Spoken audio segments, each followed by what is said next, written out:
Jag hittade en GPS-tracker under min lastbil när jag bytte olja. Professionell installation. Fortfarande varm, vilket innebar att någon just hade lagt där den. Varför skulle någon behöva spåra mig vid 70 års ålder? För att ta reda på sanningen skickade jag den där trackern till Kanada. Jag berättade det inte för någon. Jag bara väntade, tittade, lyssnade. 12 timmar senare började min sons telefon ringa oavbrutet. Hans ansikte blev vitt, och det var då jag visste vem som hade lagt där den.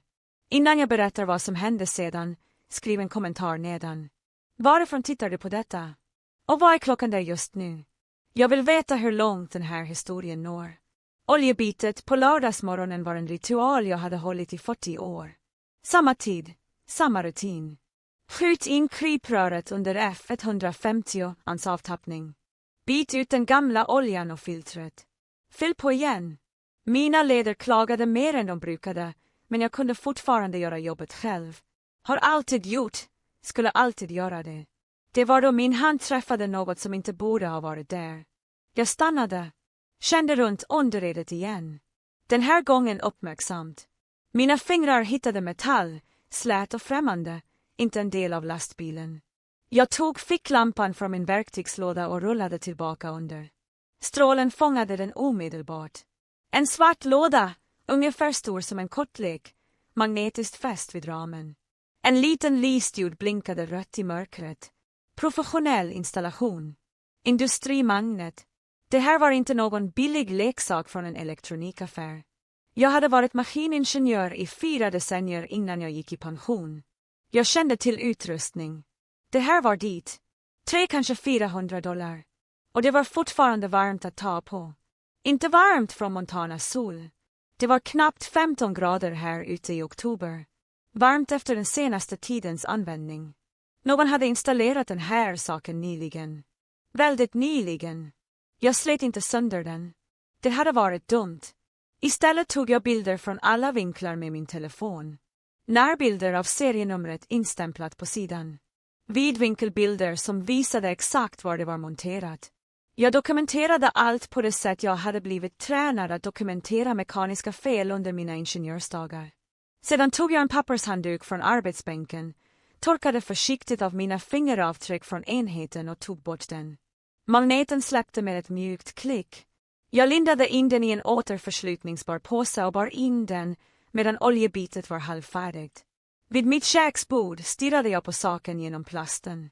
GPS-tracker måste det vara. Men vem skulle sätta en tracker på en 70-årig mans lastbil? Jag gick mentalt igenom listan. Bara 3 personer hade varit i mitt garage den senaste veckan. Jim, min granne, 2 tomter längre ner, 75 år gammal, visste knappt hur man använde sin klämtelefon. Det fanns inte en chans att Jim installerade något liknande. Gasolleveransen som hade tankat min tank på måndagen. Men han var en främling. Kände inte mig. Hade ingen anledning att spåra någon slumpmässig kund. Och Dylan, min son, som hade kommit förbi på tisdags eftermiddagen för att förmodligen kolla till hästarna. Jag lutade mig tillbaka i min stol och tänkte.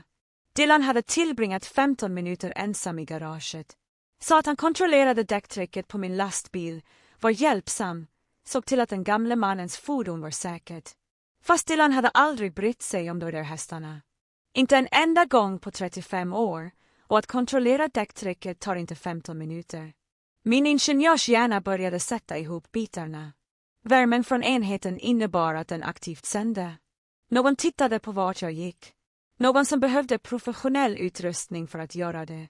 Jag tittade på min telefon på Dylans nummer i mina kontakter. Min tumme svävade över den.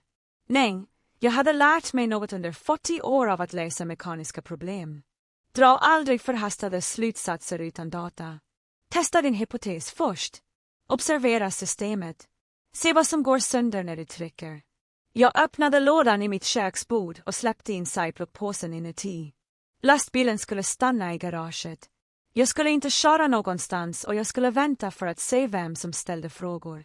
Om någon spårade mig skulle den bli väldigt förvirrade över varför jag plötsligt hade slutat röra mig. Jag stängde lådan och tittade ut genom fönstret på min lugna rank. 3 personer hade nycklar till mitt garage. Bara en av dem kände lastbilar tillräckligt väl för att installera en spårare ordentligt. Min son. Jag ringde inte Dylan, konfronterade honom inte. Jag gjorde det jag lärt mig under 40 år som ingenjör. Testa hypotesen innan jag drar slutsatser. Söndagsmorgonen blev tyst. Jag matade hästarna, lagade staketet, städade ladugården. Vanligt helgarbete. F150 stod orörd i garaget. Spåraren stod tyst i min skrivbordslåda. Min telefon ringde aldrig. På måndagen höll jag mig nära huset. Reparerade verandaräcket, organiserade redskapsboden, gjorde chili som skulle räcka veckan ut. Fortfarande ingen anledning att köra. Lastbilen stod kvar. 2:00 på eftermiddagen surrade min telefon. Dylan. Hej pappa. Bara kollar in. Hans röst hade den där avslappnade tonen som folk använder när de försöker för mycket att låta avslappnade. Jag mår bra, sa jag. Ingen anledning. Har inte hört av dig. Din lastbil går bra. Där var den. Inte hur mår du? Han frågade om lastbilen. Jag har faktiskt problem med transmissionen, sa jag. Jag behöll den i garaget för tillfället. Hans röst förändrades, blev hårdare. Vad är det egentligen som är fel? Var tar du den? Hur lång tid kommer det att ta? 3 frågor på 5 sekunder. Det var inte oro. Det var panik som knappt kunde kontrolleras. Bara lite slingning mellan växlarna. Behöver förmodligen ny vätska. Jag tar itu med det när jag kommer till det. Men du, varför ställer du så många frågor om min lastbil? Tystnad från hans sida. Sen vill jag bara se till att du är säker. I din ålder kan bilproblem vara farliga. Jag är 70, Dylan, inte död. Jag lade på. Dylan ringde inte för att kolla läget. Han ringde för att kolla läget med lastbilen, vilket betyder att han tittade på den. På tisdagsmorgonen höll jag på att rensa ogräs när telefonen ringde igen. Pappa, hallå. Dylan lät andfådd. Jag tänkte att jag kanske kunde komma på besök i helgen. Visst, sa jag, men lastbilen är fortfarande inte lagad. Är du säker på att det bara är växellådan? Hans röst gick upp en halv oktav. Inget annat fel på lastbilen. Jag slutade rensa ogräs. Det var för specifikt. Vad mer skulle vara fel på den? Stammade han. Jag vet inte. Bara för att se till. Gamla fordon kan ha flera problem. Det är okej, Dylan. Bara överföringen. Efter att jag lagt på satte jag mig vid mitt köksbord. 2 samtal på 3 dagar. Dylan ringde normalt en gång i månaden, om ens det, och båda gångerna hade han frågat om lastbilen. Inte om mig, inte om ranken, utan lastbilen. Jag öppnade skrivbordslådan och tittade på sajplockpåsen. Spårarens lysljud blinkade fortfarande och löd, tålamodig och ihärdig. Min ingenjörshjärna började koppla ihop punkter. För 6 månader sedan hade Dylan hjälpt mig att sätta upp wifi och insisterade på att göra det själv. För 3 månader sedan hade han lagat min bärbara dator när den var långsam. Tillbringade en timme ensam med den. Detta var inte en isolerad incident. Detta var ett mönster. Dylan hade inte hjälpt mig. Han hade förberett sig på det jag inte visste än. Men spåraren handlade inte om att hålla mig säker. Om den vore det skulle han inte få panik när jag stannade hemma. Det här handlade om kontroll, om att veta var jag var hela tiden. Tisdag kväll satt jag i mörkret och tänkte på min son, på pojken som hade lärt sig att byta olja bredvid mig i det här garaget, som hade vuxit upp till en man jag tydligen inte kände längre. Om Dylan var så här desperat att följa mina rörelser måste det finnas en anledning, något som gjorde honom villig att ljuga för sin egen far. Jag behövde veta hur långt han skulle gå. Jag tog upp min telefon och bläddrade igenom mina kontakter tills jag hittade ett namn jag inte hade ringt på flera år. Ray Fletcher, långdistansförare, gammal vän och en man som inte ställde några frågor. Dags att ge Dylan något att verkligen oroa sig för. Ray Fletcher svarade på andra ringsignalen. Hans röst var sträv efter 35 år av dieselavgaser och kaffe från lastbilshållplatser. Frank, du vet vad klockan är. Klockan är 6 på morgonen och jag behöver en tjänst. Måste vara viktigt om du ringer så här tidigt. Kan du hämta något till Winnipeg åt mig? Tystnad, sedan ett lågt fniss. Vilken sorts något? Den sortens man inte frågar om. 20 minuter senare mötte jag Ri vid lastbilshållplatsen på i 90 strax utanför Bosesemman. Montana-morgonen var kall dimma, fortfarande klamrande sig fast vid asfalten. Hans lastbil stod på tomgång, motorn mullrade som avlägsen åska. Jag räckte honom en liten låda, spåraren inslagen i bubbelplast och förseglad med tejp. Ingen returadress, inga etiketter. Vad finns i den? Frågade Ray och vände på den i sina tjocka händer. Inget farligt, inget olagligt. Behöver bara komma till Winnipeg. Öppna den inte. Låt inte gränspatrullen skanna den om du kan rå för det. Ray tittade på mig en lång stund. Vi hade känt varandra i 20 år. Lagat varandras fordon, delat öl på den 4 juli-grillen, begravt våra fruar med bara 2 års mellanrum. Han visste att jag inte skulle fråga om det inte spelade någon roll. Du är en konstig gammal man, Morrison. Jag vet. Kommer det här att slå tillbaka mot mig? Nej. Han nickade och stoppade in lådan bakom sätet. Jag smsar när jag korsar gränsen. Hans lastbil körde iväg med några bakljus som försvann in i dimman. Jag tittade tills jag inte kunde se dem längre, sedan körde jag hem. Väntan var den svåra delen. Jag matade hästarna, kollade staketet, gjorde mig en smörgås. Jag åt inte. Behöll telefonen i fickan. Volymen skruvade upp helt. 14:00 ingenting. 17:00 fortfarande ingenting. Klockan 19:00 surrade min telefon. SMS från dig. Crossbärpaket levererat till din vän. Jag skriver tillbaka. Tack. Jag är skyldig dig pengar. 20:00 jag diskade när min telefon ringde. Dylan. Hej pappa. Hur går det? För glatt. Påtvingat. Laga middag, sa jag. Du checkar bara in. Du är hemma. Var annars skulle jag vara? Just det. Just det. Lastbilen är fortfarande trasig. Jobbar fortfarande på den. Så du är på ranken, kär ingenstans. Jag lade långsamt ner diskhanduken. Dylan, vad handlar det här om? Ingenting. Bara för att se till att du är okej. Hans röst var stram, uttänjig tunn som en ståltråd som håller på att brista. 21:00 telefonen ringde igen. Pappa, var är du? Inte en hälsning, en begäran. Rå panik. Jag är hemma. Där jag har varit hela dagen. Varför skriker du din lastbil? Jag menar, är du säker på att du är på ranken? Sonen, är du full? I bakgrunden ska Britneys röst igenom, vass som glas. Ge mig telefonen. Nej, låt mig, dämpade Dylan och argumenterade med henne. Dylan, vad i helvete händer? Hans röst sjönk till nästan en viskning. Pappa, vi måste prata personligen. Imorgon bitti, 9:00. Det är viktigt. Riktigt viktigt. Gå ingenstans ikväll. Okej, stanna bara hemma. Jag är 70 år gammal. Vad skulle jag ta vägen? Efter att jag lagt på satt jag i det mörka shaket länge. Dylan hade inte frågat om jag mådde bra. Han hade frågat var jag var, vilket innebar att han hade spårningsappen på sin telefon just nu. Tittade på, såg sin pappas lastbil göra en omöjlig resa 1500 meter norrut över den kanadensiska gränsen. Min son hade övervakat varenda steg jag tog. Och nu när han hade tappat bort mig var han livrädd. Bra. Låt honom svettas. Imorgon skulle jag få reda på vad han mer hade gjort. Den natten kunde jag inte sova. Något Dylan så fortsatte att störa mig. Är du säker på att du är på ranken? Hur skulle han veta det om jag inte var det? Spåraren var i Kanada, såvida det inte fanns något annat sätt han hade övervakat mig på. 1:00 gick jag till mitt kontor. Den bärbara datorn stod på mitt skrivbord.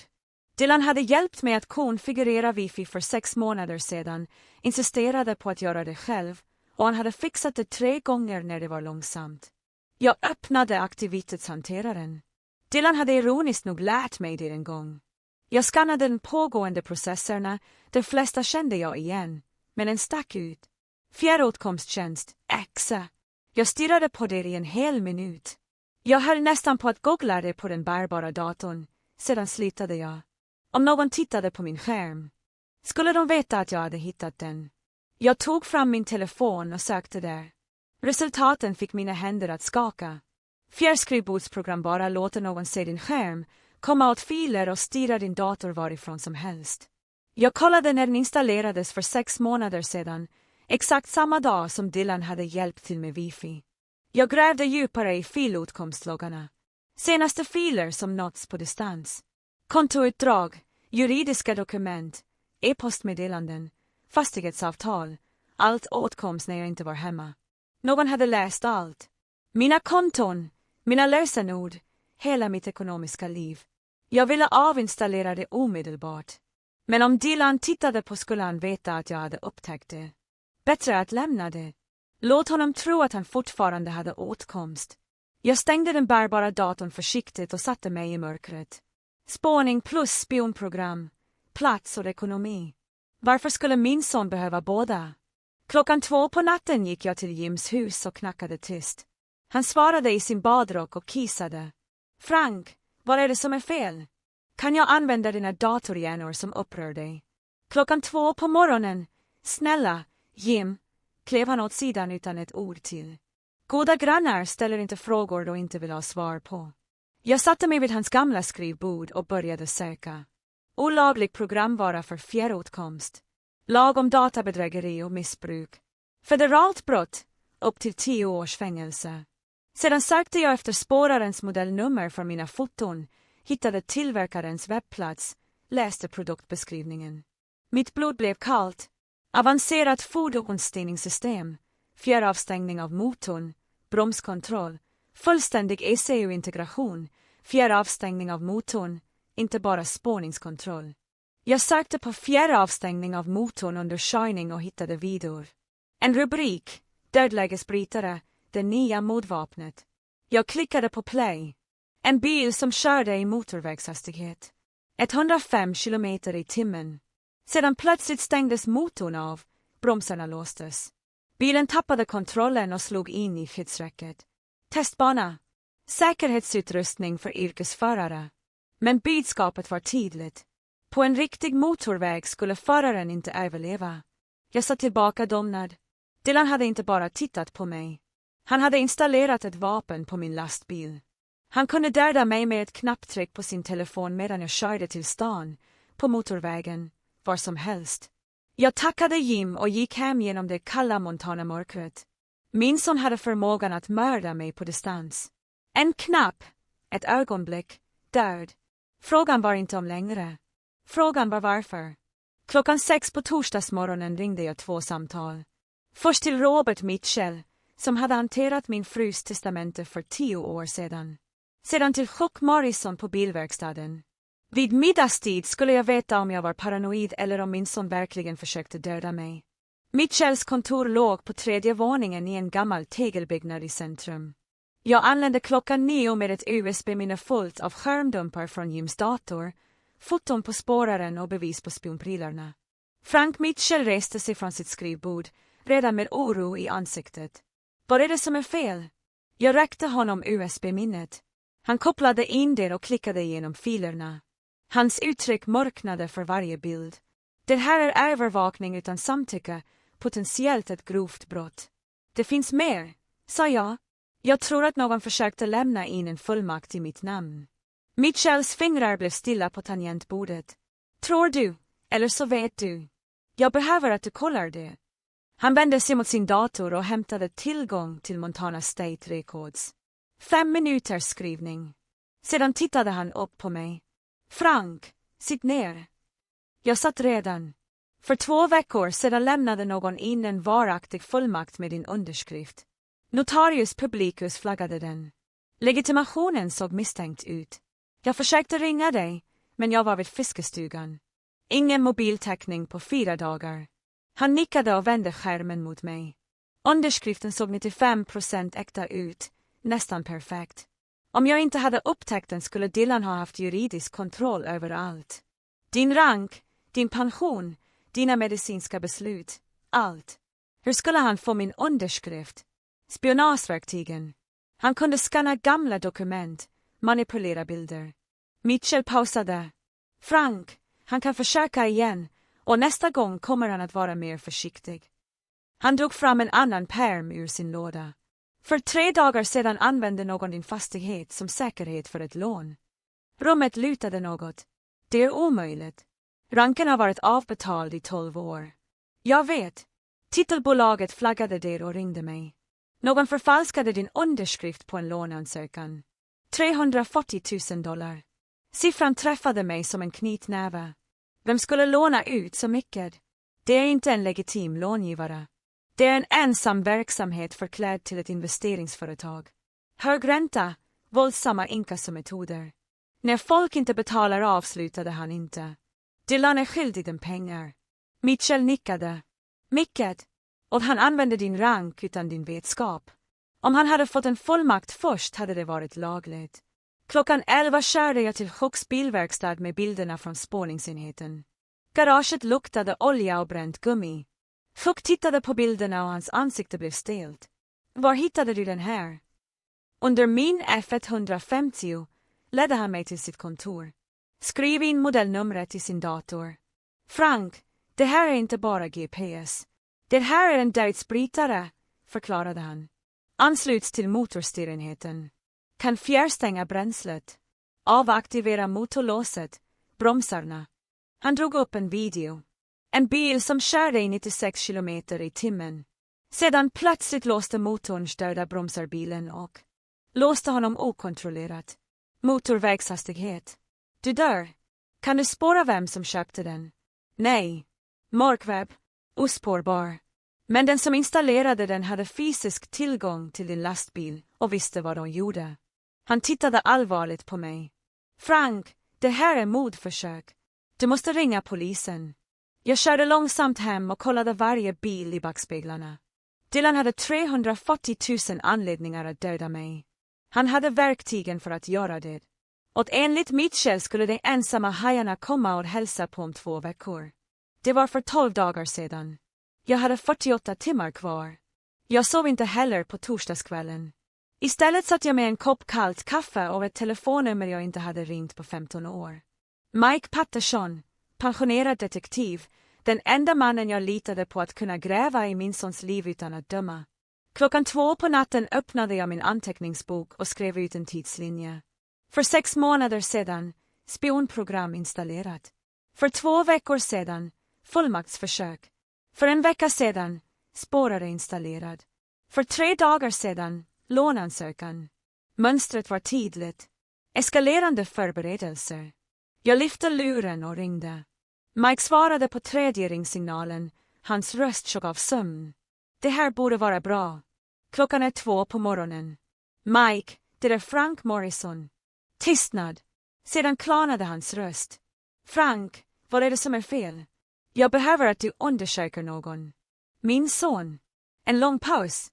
Mike visste att jag inte skulle fråga om det inte var desperat. Vad behöver du? Allt. Hans ekonomi. Vem är han skyldig? Vad har han gjort imorgon? Det är en svår uppgift. Jag betalar 3 gånger din ränta. Frank, jag behöver inte dina pengar. Om du ringer om ditt barn klockan 2 på morgonen är det illa nog. Ge mig 4 timmar. Klockan 6 ringde min telefon. Frank, sitt ner. Jag satt redan. Din son drunknar. Lånade 340 000 från ett företag som heter Apex Investment Solutions. De ensamma hajarna, Mitchell nämnde, var värre. De är under FBI-utredning, på penningtvättsfronten. När folk inte betalar försvinner de. Mitt blod kallnade. Hur mycket tid har han? Den gav honom 2 veckor. Det var för 12 dagar sedan. Om 2 dagar kommer då för att hämta pengar. Då tar ranken med eller utan dig. Mike pausade. Frank, din son, sålde dig till farliga människor. Varför skulle han låna så mycket? Mike tvekade. Spel, onlinepoker, kryptohandel, förlorade allt. Plus, Britneys medicinska räkningar, försäkringen för planerade operationer täckte inte det. Då håller på att drunkna. Istället för att be mig om hjälp bestämde de sig för att ta den. En annan pausade. Frank, det finns mer. Enligt min källa på Apex skickade de någon för att utvärdera säkerheten igår.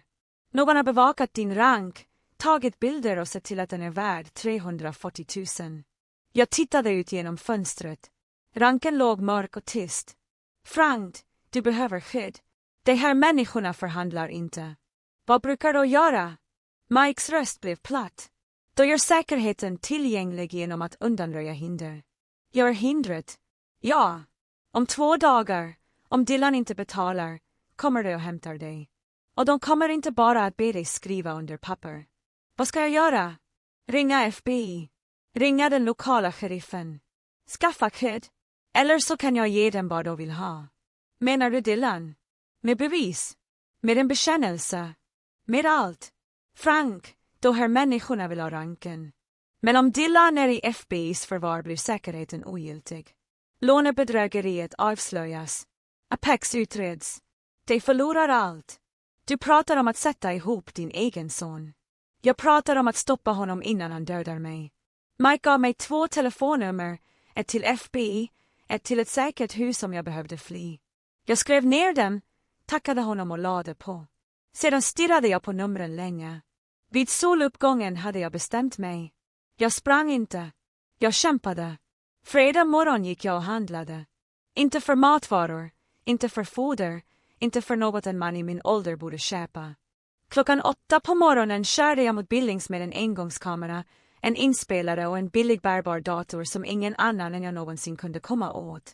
Och innan solen gick ner behövde jag ringa ett telefonsamtal som skulle förändra allt, ett som kanske räddade mitt liv eller tvingade fram konfrontationen jag hade undvikit. Hur som helst, vid skymningen skulle det inte finnas någon återvändo. 8:00 svängde jag in på motorvägen och körde österut. Jag hoppade över Boseman helt åt hållet. Småstäder har ett snabbt skvaller och jag hade inte råd med nyfikna blickar. Billings erbjöd anonymitet. Best Boy hade precis öppnat när jag kom in. En ung receptionist kom fram när jag studerade säkerhetsgången. Ska du installera ett system? Sir, frågade han. Något liknande, sa jag och betalade kontant för 4 blinkande minikameror och en enkel bärbar dator. Inga konton, inget moln, inget spårbart. Väl hemma installerade jag kamerorna under 3 långsamma, avsiktliga timmar. Den första placerades i vardagsrummet, gömd mellan Lindas gamla inbundna böcker. Den andra gömde sig bakom shejkets väckklocka. Den tredje försvann in i en fågelholk av trä med utsikt över verandan. Den fjärde stoppade jag bakom ett inramat foto på Linda på mitt kontor. Alla 4 streamade bara till den nya laptopen. Den komprometterade datorn som Dylan hade rört förblev stängd. När allt kom online kontrollerade jag varje vinkel. Inte en enda blind fläck. 1:00 på eftermiddagen ringde jag Thomas Way. Thomas, om jag spelar in min son när han erkänner vad han har gjort är att det tillåtna Montana är en stat med enparts samtycke, sa han. Du behöver att han säger 3 saker. Han installerade spåraren. Han visste vad den kunde göra och han tänkte använda din egendom. Det bevisar bedrägeri, mordförsök och utnyttjande av äldre. Jag skrev de 3 punkterna i min anteckningsbok med ostadig hand. 2:00 ringde jag numret som Mike Patterson gav mig. FBI:s fältkontor i Billings. Det här är agent Martinez. Jag heter Frank Morrison, sa jag. Min som försöker döda mig och han är knuten till Apex Investment Solutions. En paus. Herr Morrison, hur vet du om Apex? För att de har ett bedrägligt lån i mitt namn. Min son använde min rang som säkerhet. Kan du komma in på kontoret? Frågade hon. Jag kan inte, sa jag. Men du kan komma hit. Imorgon bitti ska jag ha en inspelad bekännelse. Kan ni placera agenter på min rang 10:00 på lördag? Sir, det är inte vanligt. Han installerade en dödsbrytare på min lastbil. Han förfalskade juridiska dokument. Apex kommer och hämtar mig om 2 dagar. Ni kan vara här imorgon eller komma på söndag för att hämta min kropp. Jag lade på innan hon svarade. Telefonen ringde direkt. Mr. Morrison Martinez sa, jag behöver alla detaljer ni har. I 30 minuter gav jag henne allt. Spåraren, de förfalskade spionvarorna, underskrifterna, lånet, tidslinjen. När jag var klar sa hon, jag skickar 2 agenter. De kommer att hålla sig gömda. Men om det blir farligt kommer det inte att göra det, sa jag ansikte mot ansikte. Han är fortfarande min son. Vid 4 års ålder övade jag på mina frågor framför spegeln, försiktiga till en början, men skärpte dem stadigt till sanningen inte hade någonstans kvar att gömma sig. 6:00 ringde jag Dylan. 9:00 imorgon, sa jag, bara du och jag. Hans röst darrade. Om vad då, pappa? Om vad du har gjort? Jag lade på innan han protestera. Jag sov inte den natten. Jag såg de 4 kamerorna lysa på den bärbara datorn, ranken tyst omkring mig. Imorgon skulle han mäta var han hade blivit. Och klockan 8:55 på lördagmorgonen, när jag hörde hans lastbil knastra mot gruset, kollade jag kamerorna en sista gång. Agent Martinez och agent Harper var redan gömda i shaket. Jag reste mig, stöttade mig och gick mot ytterdörren. Det var dags. Dylan knackade 3 gånger, mjukt, tveksamt, som när han var barn och hade brutit sönder något. Britney stod bredvid honom, objuden. Jag borde ha vetat att hon skulle komma. Jag öppnade dörren. Jag sa bara du. Britneys haka lyfte. Familjeföretag. Jag borde vara här. Jag klev åt sidan. De satte sig i soffan. Jag tog stolen mitt emot dem. Kamerorna fångade alla vinklar. Kaffe? Nej. Dylans röst bröst. Pappa, vad handlar det här om? Jag hittade något under min lastbil. Jag lät orden ligga där. GPS-tracker. Professionell installation. Någon som kan lastbilar. Fullständig tystnad. Dylans ansikte blev vitt. Britneys hand kramade sin handväska. Du lärde mig byta olja när du var 16, Dylan. Du har åkt under den där F150 förut. Britney började prata. Frank, varför skulle Dylan? $340,000, sa jag. Det är därför. Dylan lät som om all luft hade lämnat hans lungor. Du är skyldig pengar till Apex Investment Solutions. Pappa, hur gjorde du? Hans röst bröst.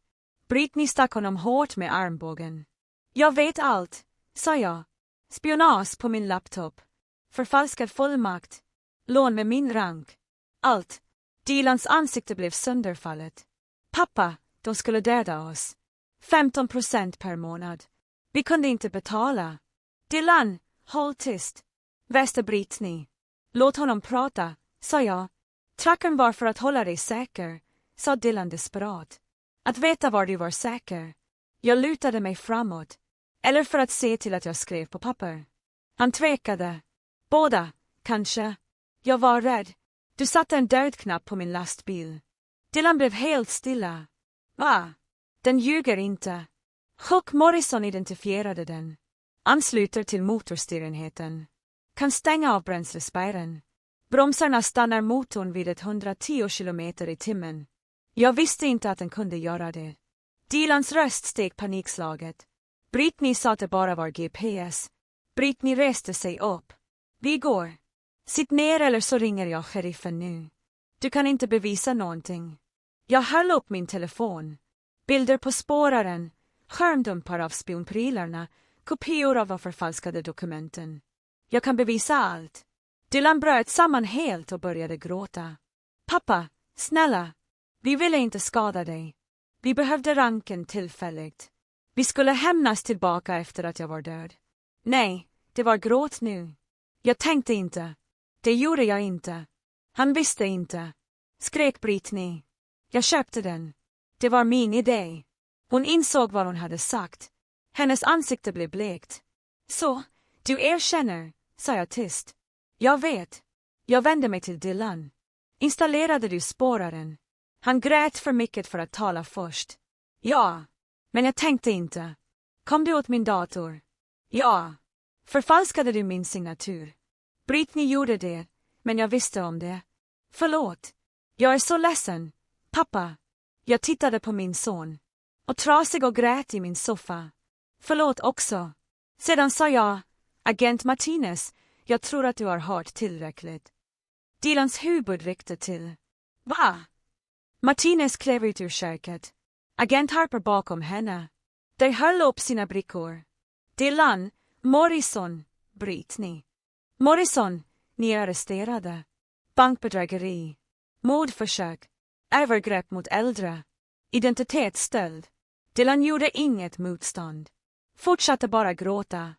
Pappa, snälla, skrek Britney. Det här är Frank. Berätta för dem. Jag sa ingenting. De ledde ut dem i handbojor. Dylan tittade tillbaka på mig genom bilfönstret. Tårar strömmade ner för hans kinder. Jag vinkade inte. Huset kändes för tyst efter att de hade gått. Martinez tog min utsaga. Dylan och Britney skulle ställas inför rätta på måndag. Jag hade fått rättvisa, men det kändes inte som att vinna. Det kändes bara tomt. 6 månader. Så lång tid tog det för rättvisan att skipa sin gång. 6 månader för vintern att gå över, för snön att smälta, för något som liknade freden att återvända. Jag satt på min veranda den vårmorgonen med Scout bredvid mig, en 4 månader gammal border collie som jag hade adopterat för 3 månader sedan. I min hand låg Dilans 5:e brev. De första 4 låg oöppnade i mitt skrivbord. Det här kändes annorlunda. Jag tänkte tillbaka på januari. Dylan hade stått framför domaren i en orange overall som var 9 kilogram tunnare. När domaren sa 8 års federalt fängelse, 3 års övervakad frigivning, hängde Dylans axel, men han nickade. Hans blick fann min. Jag tittade inte bort. Jag låg inte heller. Britney hade bestridit sina anklagelser och hävdat oskuld. Juryn höll inte med. 5 år plus $100,000 i böter. Hon hade skrikit åt mig och lämnat rättssalen. Det här är ditt fel. FBI gjorde en razzia mot Apex Investment 2 veckor senare, 12 gripanden. Dylans vittnesmål hjälpte. Min rank var nu låst i en oåterkallelig tröst. Säker. Ska skällda på en fjäril. Livet hade hittat rytmen igen. Jim kom förbi 2 gånger i veckan. Robert Mitchell skötte det juridiska arbetet. Mardrömmarna upphörde mestadels. Jag kollade inte under min lastbil längre.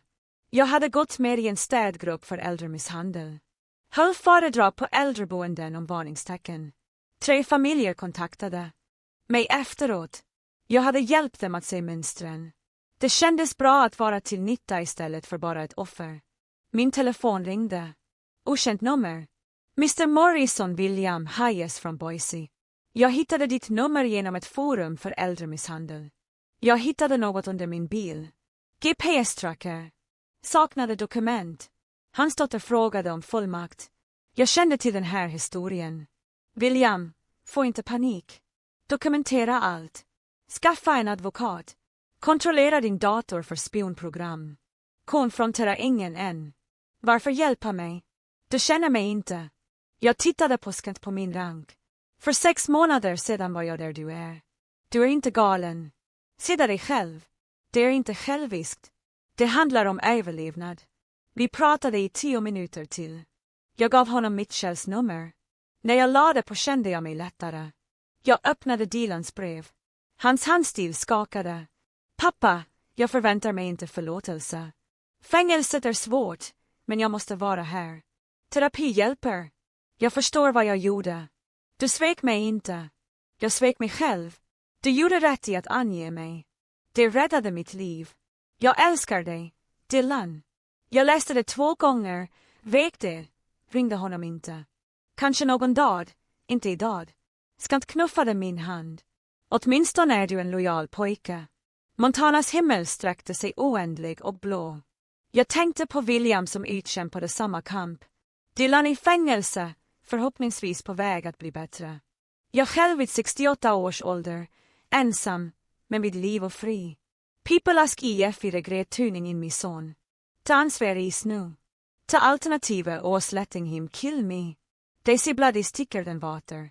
But I lea ned self-preservation i sticker den blad. That's not selfish. That's survival. I kept Dylans letter, not because I forgave him, but because my years from now there might be a chance. Not for what we had that's gone, but for something honest. Or my benut. My som breaks can't be fixed. Either way, ILLB here on me rank vid me dog, living me life, because that's what I fought for.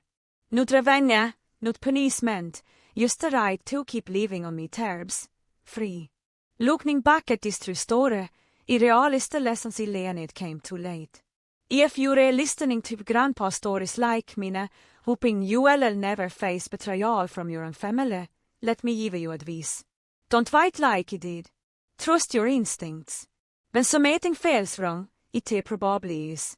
That tracker, to så helpful visits, to vi set up, me good knev. I just didn't want to believe me son curled betray me. Don't ignore the warning signs. Protect yourself first. People say ås cruel, tuning in me on blood.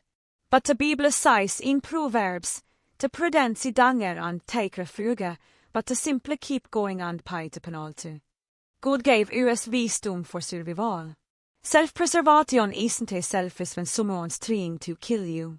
Document everything. Screenshots, photos, dates, times. Evidence of me life. Vitect proof. It would have been me word against his. This true story isn't unique. Elder abuse is everywhere now. If you hear grandpa's stories about families exploiting them for money, believe them. It happens more than people think. Every true story like min is a varning to goters. I'm aligned because I host survival over continent. Blood may be thicker than water, but self-preservation is thicker than blood. If these grandpa stories resonated with you, or you know someone facing similar struggles, leave a comment below sharing your thoughts. Share this story with your family. It takes care of someone's life. Subscribe to our channel so you never miss true stories that matter. Your support helps this crucial message reach those who need them most. Thank you for listening. Yet, I saw her bent over a trasken in downtown Chicago, picking through garbage for aluminum cans. Me ex-wife, the woman I ons lov ved, the woman I toigt had abandoned me. When I lay ned what she dey done, the sacrifice she made in silence, I wept like I dey never wept before. She surveyed me life be destroying her own. But before I tell you when we got here, drop a comment below. Where are you watching this from? And what time is it where you are right now? But I'm getting ahead of myself. Let me start from the beginning. It was a Tuesday afternoon in late July, one of two sweltering Chicago summers where the heat rises off the pavement in waves. I was driving home in my BMW, the air conditioning on full blast Beethoven's Moonlight Sonata, playing softly through the speakers. I just closed a major contract for a new residential complex in Lincoln Park. Life was good. Life was comfortable. I loosened my tea at a red light, thinking about dinner. Angela, my current wife, had mentioned something about reservations at that new steakhouse on Michigan Avenue. I wasn't really listening when she told me. I never really listened to Angela anymore, if I'm being honest. The light turned green. I accelerated through the intersection near the loop, my mind already planning the evening. That's when I saw her. At first, it was just a flash of movement. A figure hunched over a metal truss beam on the corner of State and Madison. Grey hair pulled back in a messy ponytail, sunburned arms. A father blue hit that might have been white ones. She was pressing an aluminum can flat with her foot, the metallic crunk echoing in my head, even over the classical music. Something about the way she moved made me look twice. The curve of her shoulders, the way she bent down, familiar. Me heart stopped. No, it couldn't be. I slammed onto Brock's vita thinking. The car behind me blared it so long and angry. Tears screeched. Someone hoted at their window, but I couldn't move. I couldn't breathe. My hands gripped the steering wheel so tight my knuckles turned white. The woman straight ended up, startled by the noise. She turned her face toward the street, toward my car. Tusen eyes. I knev tusen eyes. Kendall. Oh, good. Kendall. My ex-wife. The woman I divorced 5 years ago. Ta kontant vi har utsett ta grev av spredshet sätta kitchen table vid suckprecision and care. The woman vi har loved lilax andold Mr. Novels and lågheadet me terrible jukes. She was here on the street digging through trash. She looked like she'd aged 20 years. Her face was gentvittered with the blindness around her eyes and mouth. Her klutes hung loose enough from that had always been slender but now looked breakable. A large blacker bas bag full of can sat at her feet. Our eyes met across the traffic. For one horribly frozen moment, we just stared at each other. I saw recognition dawn on her face. Then something wusha. Fear. She grabbed the bag of Ken's vitboot hands and turned away, moving fast. Too fast. Trying to run. No. I heard myself say, no, no, no. I jerked the wheel right and pulled it into the first parking spot. I saw half on the curb. I didn't take care. The BMW's tire scrape against the concrete with a sickening sound. I fumbled vid mi seat belt, trev open to door, andran. Mi dress hus slapped against to hut sidevalk. People moved out of me way, their face curious and annoyed. A businessman in a street running through Denton, Chicago like a madman. I didn't take care about any of them. Kendall, I foughted, not caring be head, not caring about the stash. Kendall, white. She was already at the corner, moving faster now, to bar of Ken's bouncing against her leg. She didn't look back. She was trying to escape, trying to disappear before I could reach her. But I was faster. I quit up to her before she curled across the side street. Me hand reachedent and grabbed her arm. The moment my fingers touched her chin, I felt it. Rogue, weathered, likely water left too long in the sun. Kendall, please, I sighed, breathing hard. Just stop. She froze, but would still look at me. Her head stayed down, eyes fixed on the crooked sidevalk. The bag of aluminium can hung from her other hand. Let me go, Edward. Her voice was hoarse, worn down. You don't need to see this. See what occult. I moved to face her. Kendall, what happened? 5 years ago, you were an acquaintance. You had a car. 5 years ago, it was only 5 ago. She finally looked up on the sashin burning in her eyes. Things change. People fall. That's not an answer. Me through at us tight. How does someone like you end up living on the streets? Life has its ups and downs. There was no emotion in her voice, just flat acceptance. I pulled me wallet with shaking hands and took at everything inside. $300. Here, please, let me help you. We can give you a hotel room. Some clutes. No. She stepped back like the money was poison. Kendall, don't be stubborn.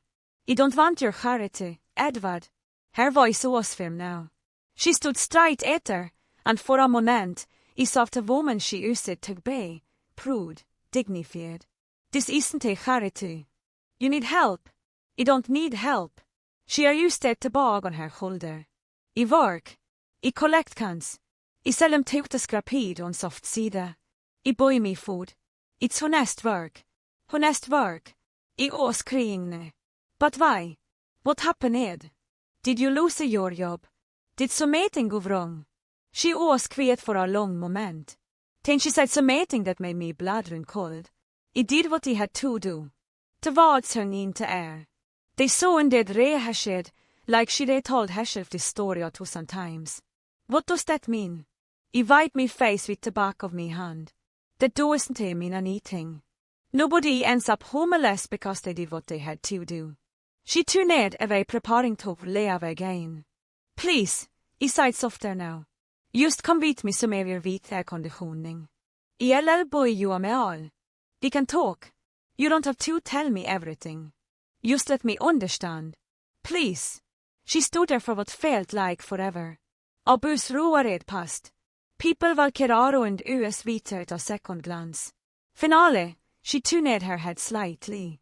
Van med all, she said quietly. That's all. It wasn't a muck, but it was a start. The drive to Vicar Park was silent. Kendall sat pressed against the passenger door, hands folded tightly. I'm going to dirty your later seats, she said quietly. I don't care about the car. I found a small cave for North Avena. Inside, I ordered it to Turkey Club sandwiches and isid coffee. Kendall used to fluve isid coffee in the summer. When the food came, she treated it slowly, but hunger won. Within seconds, she was devouring the sandwich like she hadn't eaten in days. I couldn't eat. I just watched her chest aching. This woman had once made homemade pasta and sang of Kitef Otta's music. Now she was eating like every bit made be her last. Where are you staying? I asked. She took a long drink. There is a helt near Grand Park. They serve soup at night. It's temporary. Me vision blurred. A shelter. Kendall. What happened? You had a car. I made some shoes. Bought investments. Took on responsibilities that didn't work out. But responsibilities. Det skinnet av mi problem. Not use. voice went flat. Vi var married for 10 years. Vi var been divorced for 5, she pusette plata away. You move it on. You have a new wife. You don't owe me anything. The word stung. Thank you for me all, she sighed, standing with her bag of cans. Ite åste bestive had in vex. But in it too go. The scrapid close at 5. Kendall, white. I väside too much. She bucket toe at the door. You full stay have stopped. This isn't your burden to carry, Edward. What burden? I stood. What are you talking about? But she was already in the door moving fast down to Sidevalk. I stood there, hands shaking. The barista came over. You okay, man?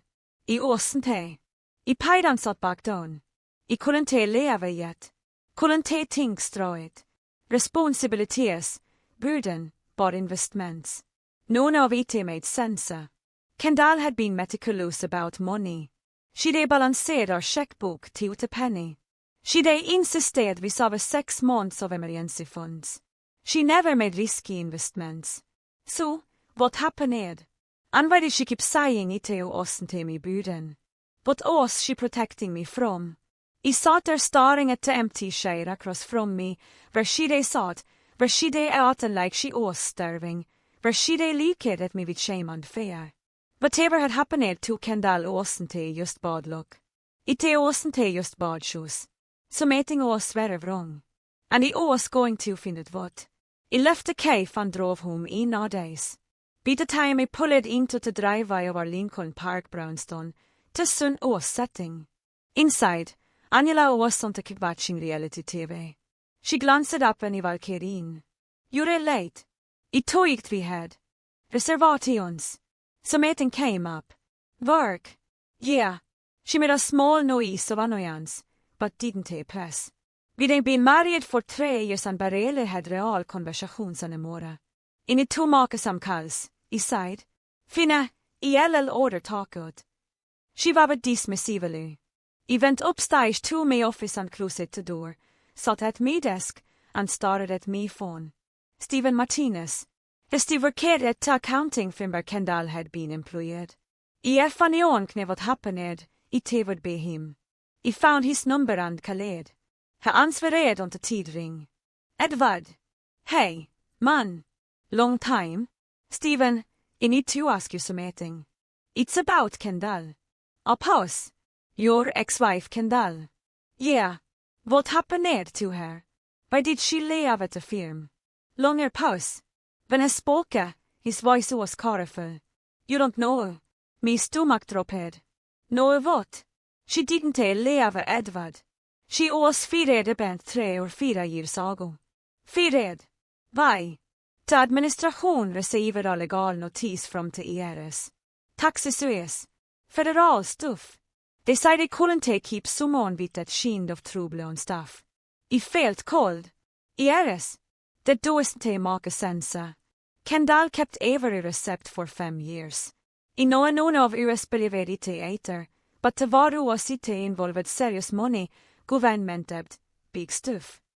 Big. I don't know details. It was his head up fast, but federal investigation kind of big. They let her go within a week. No severance.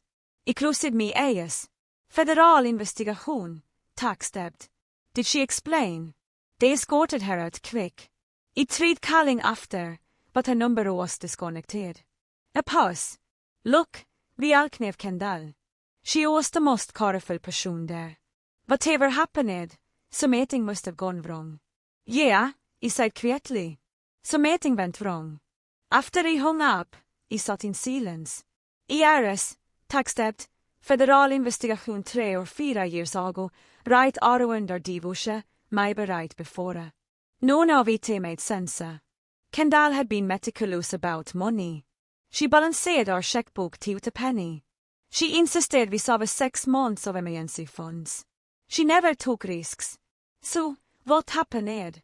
What could destroy someone's life so completely? And why did she say it wasn't me burden? I pulled open middags drawer and rifled through old fillets. Bank statements, tax returns, everything looked clean. But they split everything into diverse assets, debts, everything documented. To diverse papers. Ineded to see them. Vi den gone through everything carefully, hadn't vi. Med syra ite was fair. Or had vi? I hadn't located to the papers in 5 years. They were somewhere in this house, probably in the attic with boxes from my old life, the life they had with Kendall. I stood up me decision made.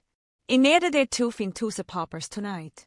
Because buried in to the documents, there might be an answer to why the most careful woman I they ever known was not sleeping in a shelter and collecting aluminium can stack survive.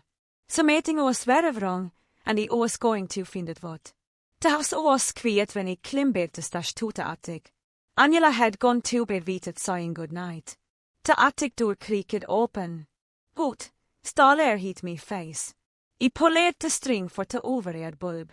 Dim yellow light flooded the cramped space. Boxes everywhere. Years of accumulated life packed away and forgotten. I started pulling them down.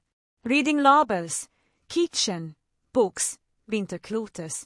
20 minutes in, covered in dust, I found it. A box labeled legal Edward and Kendall. I sat on the dusty floor and opened it. Inside were folders, tax returns, property deeds, and there at the bottom, a blue folder. Diverse settlement, final. Mi hands chokas I open it. The first page var standard. Division of assets. The apartment vi de sold split 50 och 50-delar. Cash, savings accounts dividerade kvalu. I skimmet trog page after page. Nothing unusual. Ten page 7, buried in dense text, a single clause. The party Kendall Morrison voluntarily and fully assumes all fiscal tax and civil responsibilities relating to the period of 2018 through 2020. Absolving the party Edward Morrison of any andra liabilities. I stopped breathing. Read it again and again. 2018 through 2020, 3 specific years.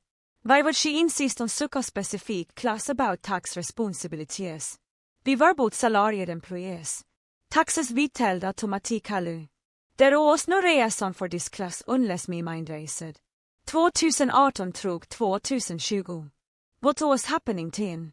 Kendall was working as an accountant for my father's construction company. Franklin Morrison Construction. Me blood tuned twice. She'd been managing the books for my father's business for almost 3 years.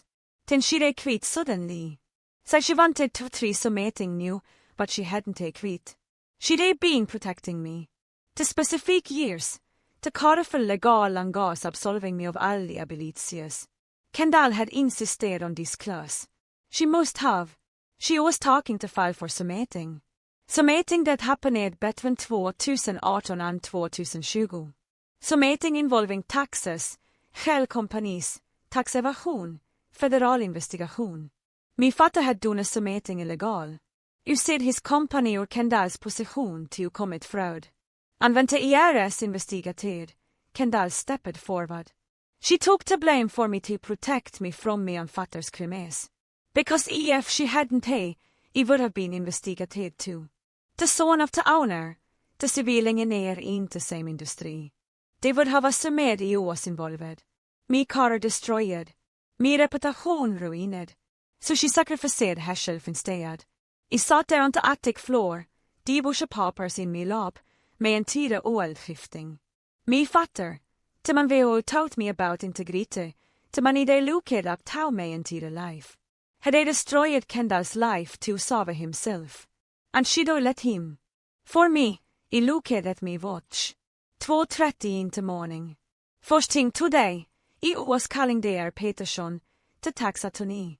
I needed a full investigation into Kendall's case, into me father's business, into everything. I needed the truth. All of it.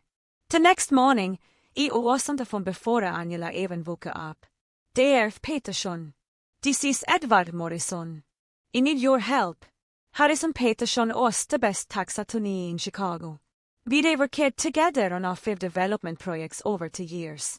I funny on kveduntangeldismes, IT was him. Edward, good morning. What can I do for you?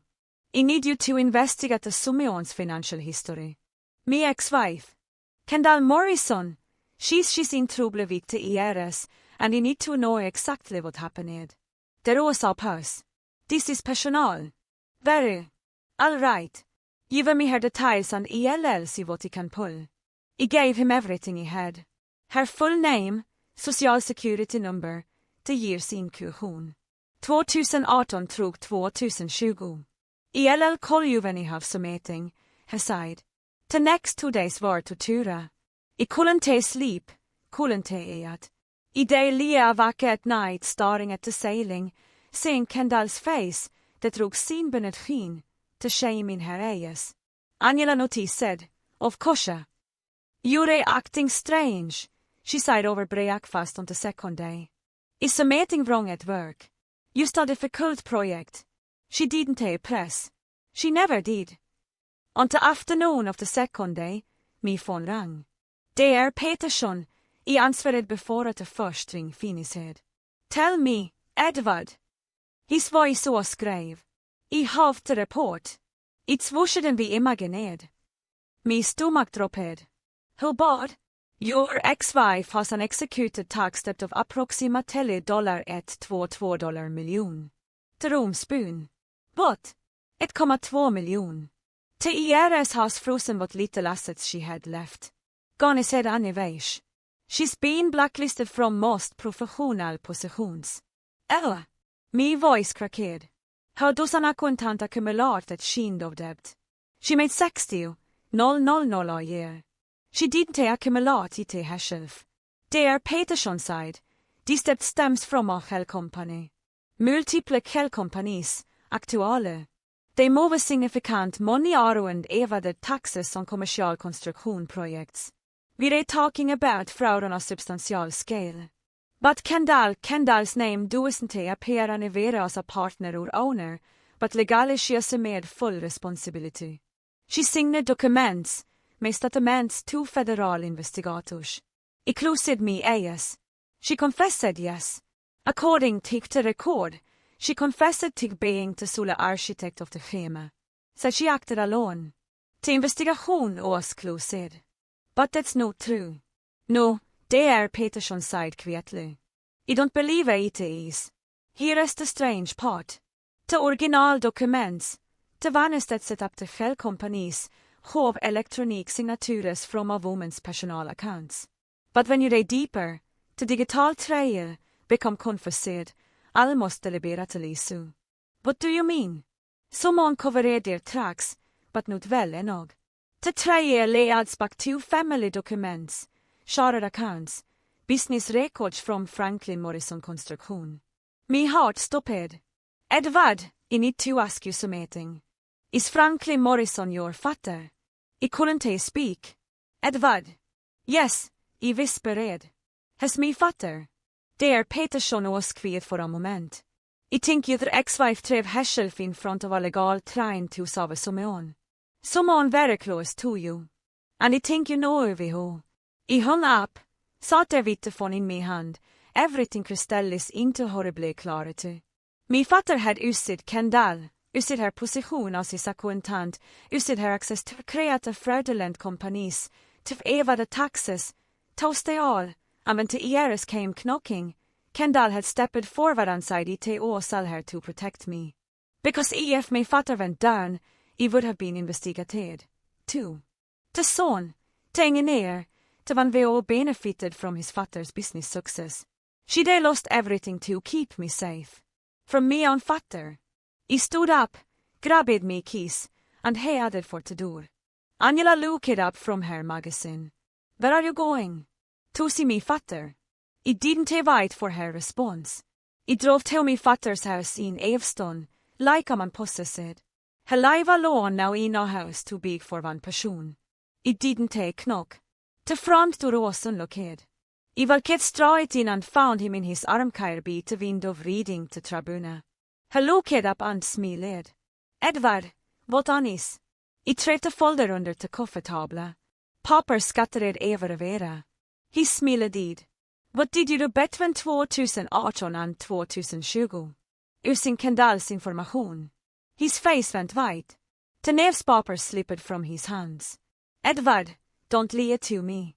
I know about the Shell companies, the $2 million, the IRS investigation, everything. His hands started shaking. I needed it to solve problems, beside quietly. The business was failing. My name was buned. I couldn't take it credit on Evera. So, you said your doctor-in-law's identity. You opened fraudulent companies in her name, created a $2 million debt. It was supposed to be temporary. His voice cracked. I swear I was going to pay it back, but things moved too fast. The IRS came. Where does Kendall come in? Why is she sleeping in a shelter? Why did she lose everything? I closed his eyes, tears when I opened them. She found that she was going through the book signs of discrepancies. She confronted me, threatened to report me. So why didn't she? Because he told her what would happen to you. The words he'd like a feast. What? The companies were in her name. Yes. But you're my son, och civilingen är en projekt had connections till. If police investigated, they don't look at you, too. Assume you knew that you benefited. I felt sick. Your car would be destroyed. Your reputation.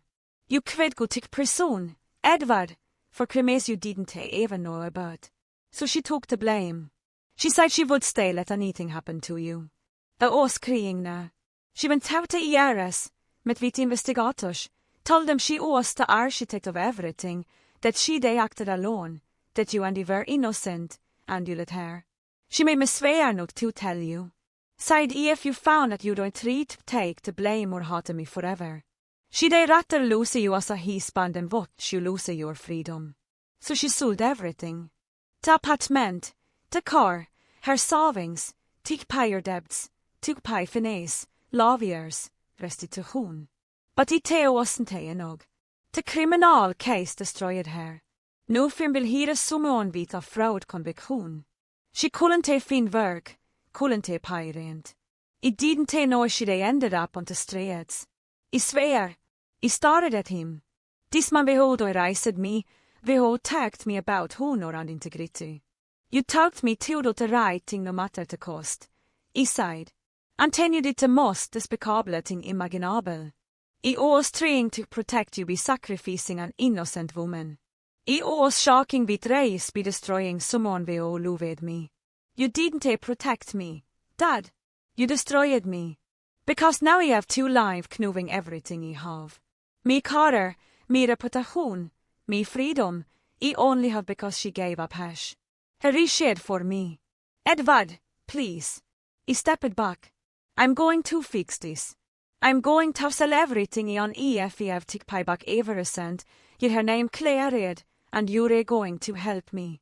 Oh, you're going to sign a confession, a legal document admitting your ruler, admitting she was innocent, and then you're going to stay out of my life until I see the EF I can never forgive you. I tuned toward the door. Edward, you kalled. She did it because she loved you. I stopped, but didn't turn around. I know, I said. That's what my case is so much vosha. I valkent into the afternoon sun, got in. My car sat there gripping the steering wheel.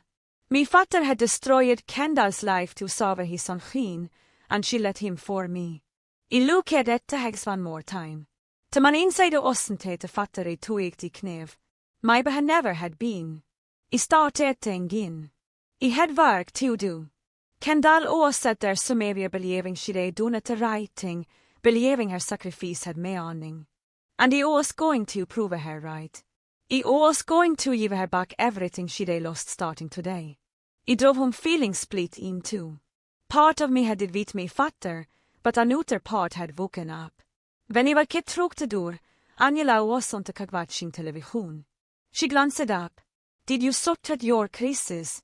I looked at her, to the signer Cletus, the complete absence of empathy. Did you even spare a faints to your homeless ex-wife? She looked head. That's pathetic, Edward. Someone leaving on the streets. That's just lack of ambition. If people end up homeless, it's their own fault. Something inside me snapped. Get out of me house. She blinked. What? It's over. Be redona. Pack your things. She låghed. Don't be dramatic. Over some homeless woman. I can't live another minute next to someone vi mots otters misfortuna. Get out. Her face hanged. You're serious. Are you insane? To didis in me name. I want you gone today. She screamed. 3 laviers, but I stood unmoved. An hour later, she was gone. The house was silent. For the first time in years, I curled Beata. I waited until evening, then drove to Grand Park. The park at night was dark, scattered figurer on benches. I valked truchadovs, searsing. Then I saw her on a stone bank near to Fentain, curried under a tin blanket, her bag of kenset hair fed. Kendall, I sighed softly. She jerkade av vacka, ejes vida. Edward, you full stay be here. It's not safe. I satt beside her and took her cold hand. I know everything. I went to me father's house. I know what you did. Her face crumpled. I wasn't supposed to tell you. I made him tell me. I heard all of you. I found the paupers. I know you took the fall for him. For me. Tears streamed down her face. You weren't supposed to know. I pulled her into my arms, held her tight. Kendall, I owe you everything. Me career, me freedom, me life. You protected me from shame, from prison, from ruin. You carried away that wasn't use out of love. She sobbed, shocking. I had to. I couldn't let them hurt you. But it's over now. I pulled back to look at her. You're not spending another night here. Not on the streets. Not in a shelter. I'm talking you so maybe you're safe tonight. Edward, I can't. This isn't a charity. This is justice. This is restitution. You saved me life. Now, let me save you. She tried to protest, but it quit she was exhausted. Broken. Please, I sighed. Let me help you. Let me fix what me father broke. She looked at me for a long moment, then nodded. I helped her stand, got her blanket and bag. You won't need this anymore. Vi will care to me, car. I opened the door. She hesitated before getting in. Where are we going? A hotel tonight. Tomorrow, we start fixing everything.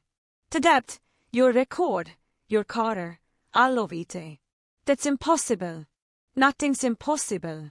Not anymore. You sacrificed everything for me. Now it's me turn. I closed her door and valkade arrowen to the driver's side.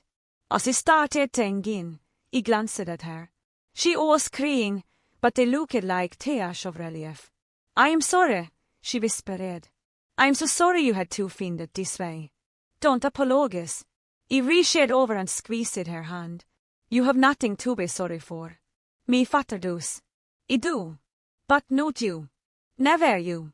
We drove through the dark Chicago streets, away from the park, away from the shelter, away from the life she'd been forced to live. Tomorrow would be the beginning.